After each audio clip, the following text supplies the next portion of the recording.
Hello, welcome to analysis of cellular differentiation in a plant, taking advantage of the system provided by grass leaves, cereal leaves, in this case a wheat leaf. Plant development involves not embryogenesis, when plants are embryos and then just growth. Plant development happens continuously throughout the plant's life, and this allows us to catch from the youngest stages of cell differentiation, say stem cell-like cell, until a fully differentiated cell. Being interested both in cellular differentiation and in organelle differentiation in chloroplast biogenesis, we decided to tackle how those two processes take place in a greening wheat leaf. For that, we took advantage of a young leaf, the first leaf of wheat of a 6-day-old seedling, in which you can see, it's very easy to see very pale cells and fully green cells. After background work carried out over years by other labs, some preliminary work from us, we decided on a series of dissections, series of stages that we should target for analysis. And we took the young leaf from its earliest stages until what we consider was probably fully differentiated. Just in case this is a 6-day-old leaf, we also used a 2-week-old, the same leaf, and took a sample in the completely fully developed stage. We complemented that with this sample here. What is this sample here? This leaf is emerging from what was the seed. Actually, that is where the pool of stem cells, what in plants is called a meristem, which is forming new leaves, is present. And that meristem here is surrounded by what will be leaves, this will be leaf 3, 4, leaf 3, leaf 5, leaf 6. You can barely see them there. So these youngest leaf primordia, less than 500 microns, as well as the dome in the very center of stem cells, we also took them. We couldn't dissect them any further, and we call this the shoot apical sample containing the meristem. And what did we do with these samples? We subjected them to a series of cellular and organelle analysis. We observed them through microscopy and carried out a detailed quantitative analysis of cellular differentiation, both the cells and the chloroplasts in them, focusing on the main type of cell, the most abundant type of cell, occupying about 2/3 of the leaf, which is the mesophyll cell, the photosynthetic cell, the chloroplast containing cell. Cellular analysis through quantitative microscopy, cellular cell cycle analysis through analysis of the amount of DNA in nuclei, what is called flow cytometry, an analysis of global gene expression in those cells, the RNA of those cells, all the genes which are active, RNA collected and analyzed through high throughput RNA sequencing, a map of every gene in wheat, how it is, whether it is, and how much it is expressed along those stages, as well as how the DNA itself changed. Remember, DNA is also present in cells, not just in the nucleus, but in mitochondria and chloroplasts. So that will allowed us to see whether chloroplast DNA accumulated. And finally, an analysis of total proteins, a few marker proteins we targeted. Hello everyone, my name is Priyanka. I'm doing PhD in Dr. Lobe's lab, and we are interested in learning leaf development. So today we are going to share one of our studies. And so when we put seed under the soil, what we see first is shoot apical meristem. And due to constant division of cell, the shoot apical meristem becomes a fully mature leaf. So we wanted to know what happens in the weak leaf gradient, what is the cell size progression. So we use the samples right from the shoot apical meristem, as you can see the sample 1, and then 2 to sample 9 is 5 millimeter sections, and then 10 to 14 they are the 10 millimeter sections. So we did flow cytometry analysis, and we found that in sample 2, first and second sample, there's a lot of DNA synthesis, indicating that cell cycle is in progression. And even in third sample, there's a DNA synthesis phase, and after that you don't see any DNA synthesis, it's just the differentiation. So after the DNA synthesis, after the division of cell cycles, that goes to different forms based on the plant development and the environmental cues, for example mesophyll cell, bundle sheath cell, etc., etc. So we wanted to check,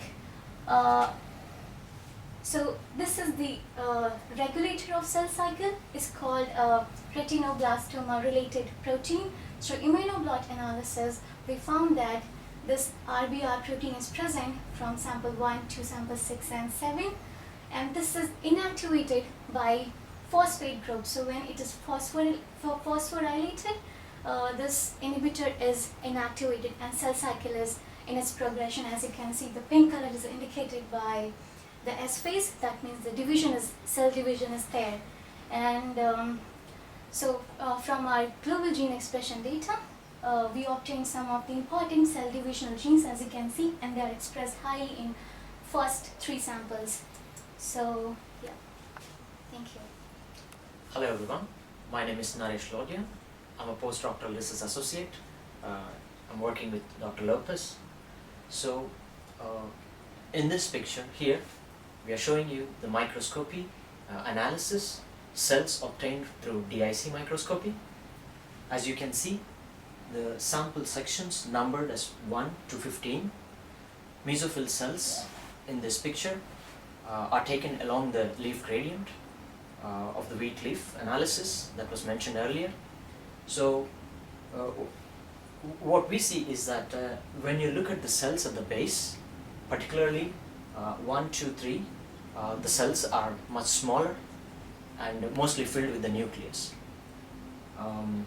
The cells tend to slightly change in their shape, and the increase have these lobed shapes, or gradually they attain these lobes when we move towards the tip. Plastids accumulate very early from, as you can see, the maximum number of plastid count is in sample 7.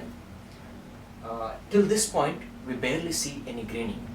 It is worth mentioning that rapid changes take place at the base of the leaf, while towards the tip, very minimum changes take place. So at the base, rapid changes take place at very small distances. So the microscopy data shows us cells at the tip are fully packed with chloroplasts, this big and green chloroplasts here. One could clearly see this and correlate this with the greening pattern, gradual greening of the leaf, that the tip is fully packed with the chloroplasts. Only sample 7 has the maximum number of plastids. This indicates that the division of chloroplastids happening at the base, and there is any greening at this stage. So the greening happens after this stage. So one can see chloroplasts increasing in size and then gradually greening from sample 8 towards the tip. So we have now seen how cells are behaving in terms of how the cell cycle is progressing. We have seen how organelle differentiation is happening along those cells. We carried out a global gene expression analysis at the same time, and of course we could look at a whole range of processes that were taking place during that cell life history. What does a global gene expression mean?